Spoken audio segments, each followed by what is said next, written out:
आज की इस वीडियो में हम लोग बात करेंगे कि पेशाब में इन्फेक्शन या संक्रमण क्यों होता है और कैसे होता है और क्या क्या कारण हो सकते हैं और क्या क्या सिम्टम्स देखने को मिल सकता है।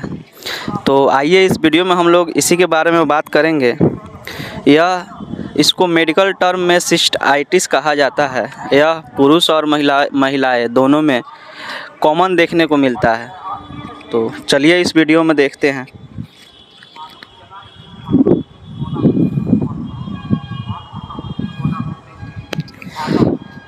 सबसे पहले हम लोग देखेंगे कि यूटीआई इन्फेक्शन है क्या। यूरिनरी ट्रैक्ट इन्फेक्शन यह पुरुष व महिलाओं में होने वाली एक कॉमन डिजीज़ कंडीशन है जिसे मेडिकल टर्म में सिस्टाइटिस कहा जाता है। यह यूरिनरी सिस्टम के अंग जैसे कि ब्लैडर, यूरेटर और यूरेथ्रा में इन्फेक्शन की मौजूदगी को ही यूरिनरी ट्रैक्ट इन्फेक्शन कहते हैं।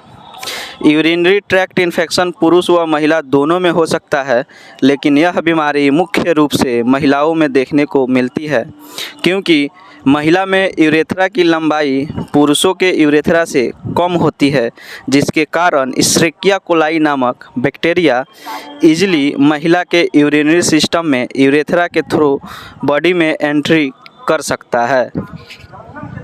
यहाँ पे कुछ टर्म दिया गया है कि यूरेथ्राइटिस यानी इन्फेक्शन अगर यूरेथ्रा में होता है तो उसको यूरेथ्राइटिस कहा जाएगा।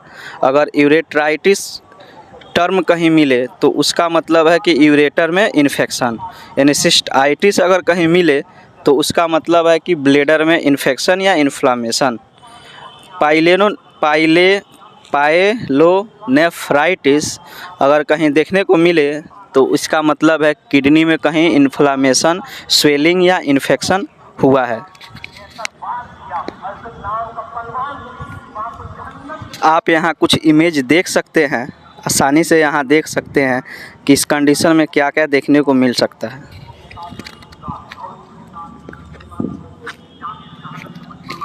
क्या क्या कॉज हो सकता है यूटीआई का वो हम लोग देखेंगे, जिसमें पहला कॉज है बैक्टीरिया इश्चेरिकिया कोलाई। यह मोस्ट कॉमन माइक्रो ऑर्गेनिज्म है।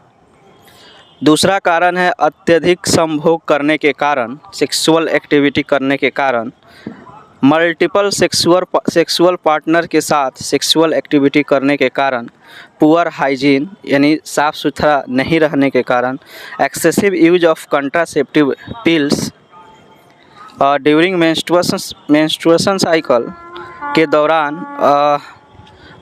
अस्वच्छता के कारण, यानी जब हर माह में मेंस्ट्रुअल साइकिल जब आता है किसी भी लड़की या औरत को, उसके दौरान साफ़ सफाई का ध्यान न रखना, ये भी एक कारण है यूटीआई का।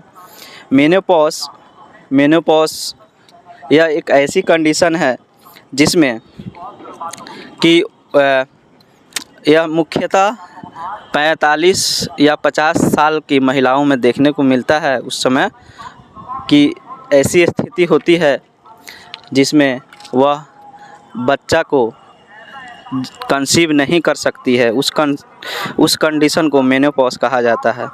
उसके बाद नेक्स्ट कॉज है यूरिनरी ब्लैडर को पूरी तरह खाली नहीं करने के कारण, जैसे कि हम लोग यूरिन लगा हुआ रहता है और उसको रोके हुए रहते हैं ज़्यादा देर तक, ये भी एक कारण है यूटीआई का। Week immune system, excessive use of alcohol, chronic disease condition like diabetes, HIV infection, ये अभी जितना बताया गया है ये सब कारण है यूटीआई का, कॉज है।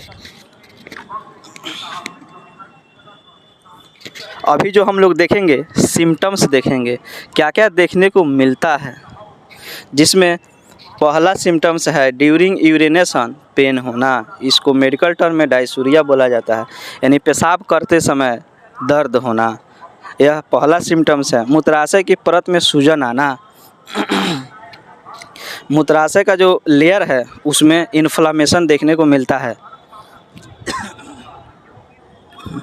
बर्निंग सेंसेशन ड्यूरिंग यूरिनेशन, यानी पेशाब करते समय जलन जैसा महसूस होना। डिफ़िकल्टी इन यूरिनेशन, किसी भी प्रकार का प्रॉब्लम पेशाब करते समय पेशाब का कम मात्रा में आना, उसको ओलिगोरिया बोलते हैं मेडिकल टर्म में। यूरिन से बदबू आना, lower abdominal pain, increase body temperature जैसे कि फीवर बुखार वगैरह आना, पुरुषों के पेनिस में दर्द होना, यूरिन के साथ ब्लड का आना जिसको हेमेचूरिया बोला जाता है मेडिकल टर्म में, रेस्टलेसनेस और इरिटेशन। जितना भी पॉइंट्स है ये सारे सिम्टम्स देखने को मिलता है यूटीआई में।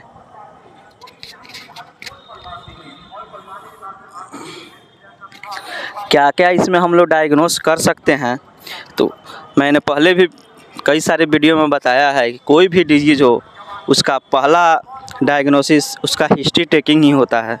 तो हम लोग सबसे पहले इसमें हिस्ट्री टेकिंग लेते हैं, उसके बाद physical examination, urine analysis, urine culture, blood examination, CBC, ultrasound, CT scan, cystoscopy, ये सारे हम लोग टेस्ट करा सकते हैं, डायग्नोस करा सकते हैं यूटीआई में।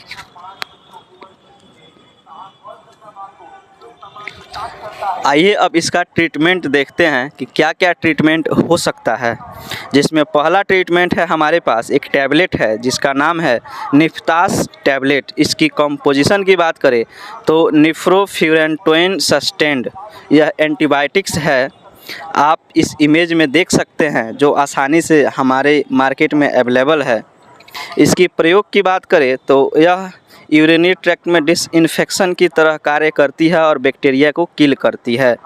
इसकी डोज की बात करें तो 100 mg दिन और रात यानी 24 घंटा में 2 बार 7 दिन तक इसको लिया जा सकता है।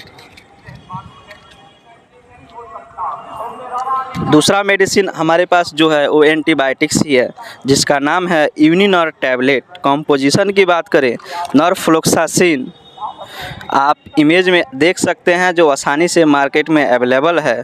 इसकी उपयोग की बात करें तो सेम उपयोग है। इसकी डोज की बात करें तो 400 mg में आता है, सुबह शाम आप 5 से 7 दिन तक ले सकते हैं। इसके बाद जो टैबलेट है ये भी एंटीबायोटिक्स ही है, फ्लॉक्सिप 250 टैबलेट। कंपोजिशन की बात करें सिप्रोफ्लोक्सासिन 250 mg, आप इमेज में यहाँ देख सकते हैं 250 mg में मार्केट में अवेलेबल है। इसकी डोज की बात करें तो आप सुबह शाम 1 सप्ताह तक दे सकते हैं।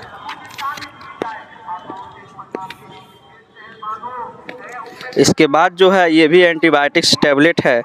इसकी आप यहाँ इमेज में देख सकते हैं बहुत सारा है tablet, norfloxacin, cinoxacin, nalidixic acid tablet, amoxicillin, doxycycline, azithromycin, amoxicillin, जो आसानी से मार्केट में अवेलेबल है, आप इसको ले सकते हैं। इसके बाद जो हमारे पास है यूरिनरी एनाल्जेसिक मेडिसिन है जिसमें पहला टैबलेट है पायरिडियम टैबलेट। कंपोजिशन की बात करें तो फेनाजोपायरिडिन, आप इमेज में देख सकते हैं जो आसानी से हमारे मार्केट में अवेलेबल है। इसकी उपयोग की बात करें तो अगर यूरिन करते समय दर्द हो रहा है उसमें यूज कर सकते हैं, या जलन जैसे महसूस हो रहा है, या हम लोग कंफर्ट फील नहीं कर पा रहे हैं यूरिन करते समय, तो उस कंडीशन में इस टैबलेट को आप ले सकते हैं। इसकी डोज की बात करें तो 200 mg आप दिन में 1 बार या 2 बार कंडीशन अकॉर्डिंग टू कंडीशन 1 सप्ताह तक आप ले सकते हैं। इसके बाद जो हमारे पास है ये भी एंटीबायोटिक्स है बट ये पाउडर के फॉर्म में है जिसका नाम है फॉस्फोमाइसिन पाउडर। कंपोजिशन की बात करें तो फॉस्फोमाइसिन ट्रोमेटामोल। इसकी प्रयोग की बात करें तो यूटीआई इन्फेक्शन, यूरेथ्राइटिस और सिस्टाइटिस। इसकी डोज की बात करें तो 3 ग्राम ओरली सुबह शाम 100 ml पानी में मिक्स करके 3 दिन तक लिया जा सकता है। आप इमेज में देख सकते हैं जो आसानी से हमारे मार्केट में अवेलेबल है।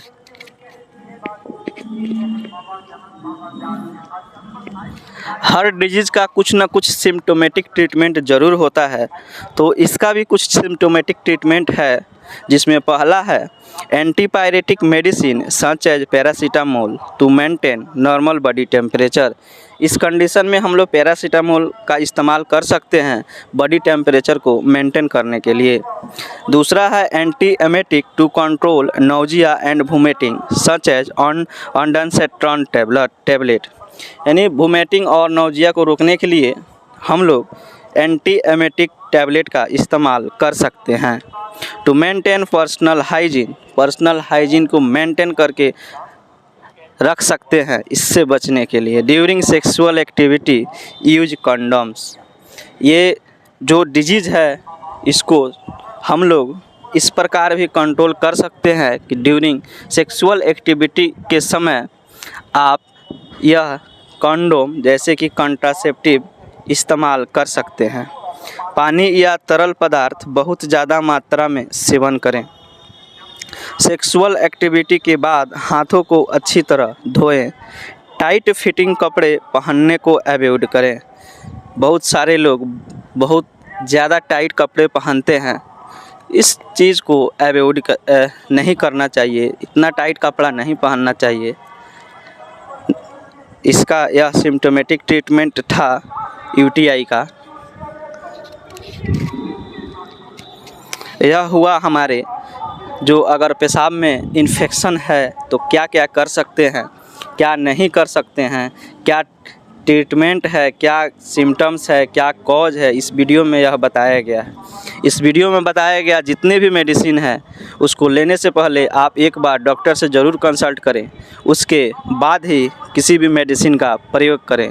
यह सिर्फ आपके नॉलेज के लिए था।